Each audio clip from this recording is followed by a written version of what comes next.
Welcome to prime TV. దేశంలోనే అతిపెద్ద విమాన ప్రమాదం జూన్ 12లో జరిగింది. భారతదేశ హిస్టరీలోనే ఇది అతిపెద్ద ప్రమాదంగా చెప్పుకోవచ్చు.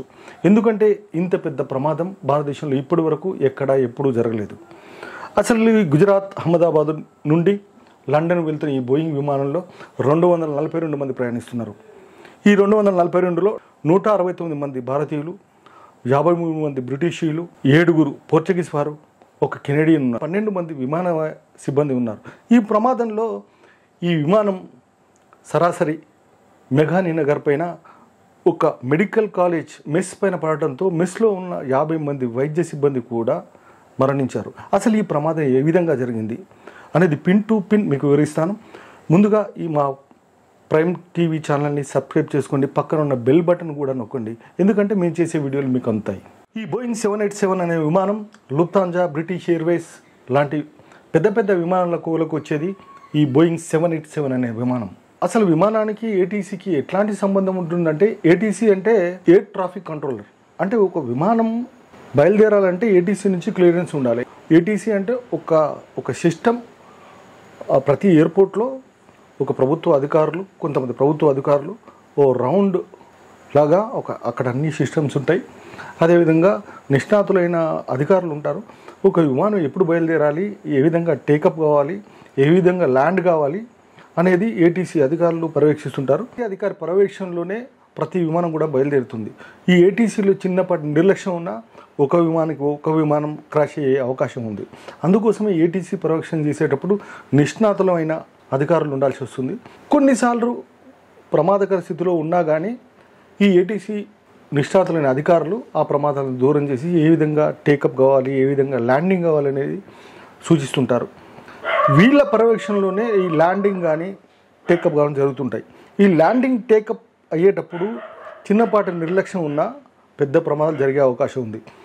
ఈ ప్రమాదంలో ఏటీసీ అధికారుల నుంచి ఏదైనా తప్పు సంకేతాలు వెళ్ళాయా, అవి మనం మాత్రం నిర్ధారించలేం. అవి నిఘా వర్గాలు తేల్చి చెప్పాల్సిందే. ఈ ఎయిర్ ఇండియా 787 విమానం ముందుగా ప్యారిస్ నుంచి ఢిల్లీకి వచ్చింది. ఆ విమానం ఆ తర్వాత ఢిల్లీ నుంచి అహ్మదాబాద్కి వచ్చింది. అహ్మదాబాద్ నుంచి ఈ విమానం లండన్కి వెళ్లాల్సింది. సుమారుగా 9 నుంచి 9:30 గంటల సమయం పడుతుంది ఈ విమానం లండన్ చేరుకోవడానికి. ఈ 242 మందితో ప్రయాణిస్తున్న విమానం మెఘానీ నగర్లో ఉన్న జనావాసాలపై పడిపోయింది. అసలు ఈ సాంకేతిక లోపం వల్ల జరిగిందా? నిష్ణాతులైన 2 పైలట్లు దీంట్లో ఉన్నారు. ఒక పైలట్ 8002 గంటల సుదీర్ఘ విమానాన్ని నడిపిన అనుభవం ఉంది. రెండో పైలట్ 1000 గంటల పైన విమానాన్ని నడిపిన అనుభవం ఉంది. ఇద్దరు ఈ అనుభవం ఉన్న ఈ విమానంలో ఈ ప్రమాదం ఏ విధంగా సంభవించింది అనే విషయానికి వస్తే, నిన్నటి నుంచి నిఘా బృందాలు ఆ ప్రదేశాన్ని శోధిస్తూనే ఉన్నాయి. ఈ ప్రమాదం ఏ విధంగా జరిగింది అనేది అన్వేషిస్తూనే ఉన్నాయి. ఈ ప్రమాదంలో ముఖ్యంగా బ్లాక్ బాక్స్ పాత్ర అత్యంత కీలకమైనది. బ్లాక్ బాక్స్ అంటే ఈ విమానం ఎగిరేటప్పటి నుంచి పైలట్ల మధ్య జరిగే సంభాషణను, ఈ విమానం ఎంత ఎత్తులో ఎగురుతుంది, ఎట్లాంటి లోపాలు ఉన్నాయనేది బ్లాక్ బాక్స్ రికార్డ్ చేస్తుంది. అదేవిధంగా ఎఫ్డిఆర్, ప్రతి విమానంలో ఎఫ్డిఆర్ ఉంటుంది. ప్రతి విమాన ప్రమాదానికి బ్లాక్ బాక్స్ అనేది అత్యంత కీలకం. బ్లాక్ బాక్స్ అని పేరున్నా కానీ ఇది డార్క్ ఆరెంజ్ కలర్లో ఉంటుంది. అంటే తొందరగా ఇది గుర్తించడానికి ఈ డార్క్ ఆరెంజ్ కలర్లో ఉంటుంది. ఇప్పటివరకు ఈ ప్రమాదంలో బ్లాక్ బాక్స్ దొరకలేదని అంటున్నారు. కొందరు మాత్రం కొన్ని యూట్యూబ్ ఛానల్లో, కొన్ని ఛానల్లో మాత్రం ఈ బ్లాక్ బాక్స్ దొరికిందని అంటున్నారు. దీనిపైన మనం మాత్రం ఇప్పుడేం మాట్లాడలేం. రేపు మాత్రం మరి ఎప్పటికప్పుడు మనం అప్డేట్ ఇస్తుంటాం. ఈ బోయింగ్ 171 విమానం అహ్మదాబాద్ సర్దార్ వల్లభాయ్ పటేల్ ఎయిర్పోర్ట్ నుంచి రోజు లండన్ వెళ్తుంది. సుమారుగా 6859 కిలోమీటర్లు ప్రయాణించి 1:10కి బయలుదేరి 9:30 గంటల సుదీర్ఘంగా ప్రయాణం చేస్తుంది విమానం. రోజువారీగా మధ్యాహ్నం 1:10కి బయలుదేరాలి విమానం, కానీ 1:40కి ఈ విమానం టేకప్ అయింది. ఈ విమానం టేకప్ అయ్యేటప్పుడు ఏటీసీ నుంచి కమ్యూనికేషన్స్ ఉండాలి. సరిగ్గా ఈ విమానం ఈ సమయంలో బయలుదేరాలి, ఈ విమానంలో ఎట్లాంటి ఈ సాంకేతిక లోపాలు లేవు. ముఖ్యంగా ఈ ప్రమాదం జరిగే ముందు ఢిల్లీ నుంచి అహ్మదాబాద్కు ఇదే ఎయిర్ బస్ 787లో ఆకాష్ వస్తా అనే ప్రయాణికుడు వచ్చారు. ఆ నెక్స్ట్లో ఏం రాసుకున్నాడంటే, ఈ విమానం అంతా చాలా లోపాలు ఉన్నాయి. ఈ విమానంలో దీంట్లో ఏసీ పనిచేయటం లేదు, అదేవిధంగా లైట్లు పనిచేయట్లేదు, ముందున్న స్క్రీన్ కూడా పనిచేయట్లేదు, ఈ విమానంలో లోపాలు ఉన్నాయి అని చెప్పి ఆయన ఎక్స్లో ఒక పోస్ట్ చేశాడు. But this AC is not working, look at everyone and it's So many people, they are using these magazines. AC is not working at all. And as usual, your TV screens are also not working. Neither this button for calling the cabin crew. Nothing is working. Nothing. Not even the light is working. See, is this what you are providing? And as usual, that is why Air India is considered as one of the worst airlines in the world. AC is still not working, and today it is very, very, very hot in Delhi. అది Indian airlines కూడా ఇది ఆయన tag చేశారు. ఈ ఆయన tag చేసిన తర్వాత సుమారు ఒక గంటలోపే ఇది ప్రమాదం జరిగింది. దీనిపైన ఇండియన్ ఎయిర్లైన్స్ ఏ విధంగా ఎందుకు స్పందించలేదన్నది కూడా మనకు తెలియాల్సి ఉంది. అత్యధిక సాంకేతిక విలువలు ఉన్న ఈ విమానంలో వృద్ధులు, పిల్లలు కూడా ప్రయాణిస్తున్నారు. ఇప్పటికీ ఈ ప్రమాదం ఎలా జరిగిందో అని భారత ప్రధాని మోడీ కూడా సంఘటన స్థానాన్ని సందర్శించారు. డీజీటీఏ అధికారులతో కూడా సమీక్షా సమావేశాన్ని నిర్వహించారు. ఇది సాదాసీదా విమానం కూడా కాదు, అదేవిధంగా పాత విమానం కూడా కాదు. 2017లో టాటా ఎయిర్లైన్స్ ఈ విమానాన్ని కొనుగోలు చేసింది.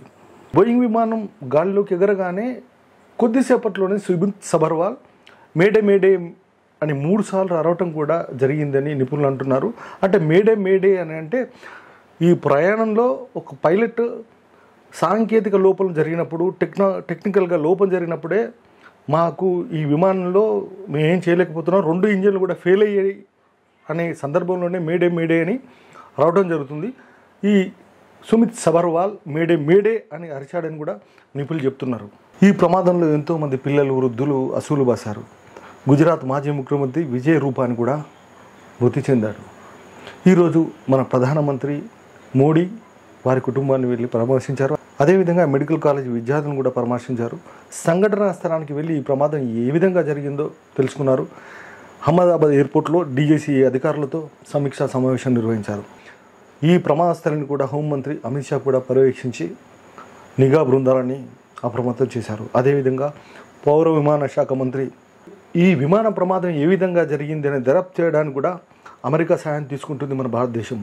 NTSB, national transportation safety bureau, America దర్యాప్తు బృందం కూడా ఈ విమాన ప్రమాదం ఏ విధంగా జరిగిందో తేల్చి చెప్పడానికి ఆ అధికారులు పనిచేస్తూనే ఉన్నారు.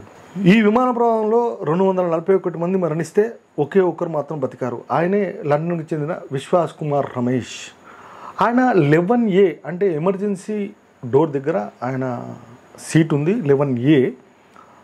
ఆయన అహ్మదాబాద్లో టికెట్ తీసుకుని వాళ్ళ కుటుంబం అంతా ఇండియాలో ఉంటారు. ఆయన లండన్లో వ్యాపారం చేసుకుంటున్నాడు. నిన్న 1:40కి ఆయన ఈ విమానంలో ప్రయాణించాడు. ఆయన డోర్ తీయటం వల్లే ఈ ప్రమాదం జరిగింది అని కొంతమంది నిపుణులు అంటున్నారు. ఇది మాత్రమే మనం ఇప్పుడైతే చెప్పలేం ఈ ప్రమాదం ఏ విధంగా జరిగింది అనేది. ఈ ప్రమాదం పైన మనం క్లారిటీ మాత్రం ఇవ్వలేం. కానీ నిఘా బృందాలు ఈ దర్యాప్తు పూర్తిగా విశ్లేషించి బయటకు చెప్పినప్పుడే మరిన్ని విషయాలు మీతో పంచుకుంటా. అంతవరకు మా ప్రైమ్ టీవీని చూస్తూనే ఉండండి. ఇప్పటివరకు ప్రైమ్ టీవీని సబ్స్క్రైబ్ చేసుకోబోతే కింద ఉన్న బెల్ బటన్ నొక్కి సబ్స్క్రైబ్ చేసుకోండి. మరో అంశంతో మళ్ళీ మీ ముందుంటా.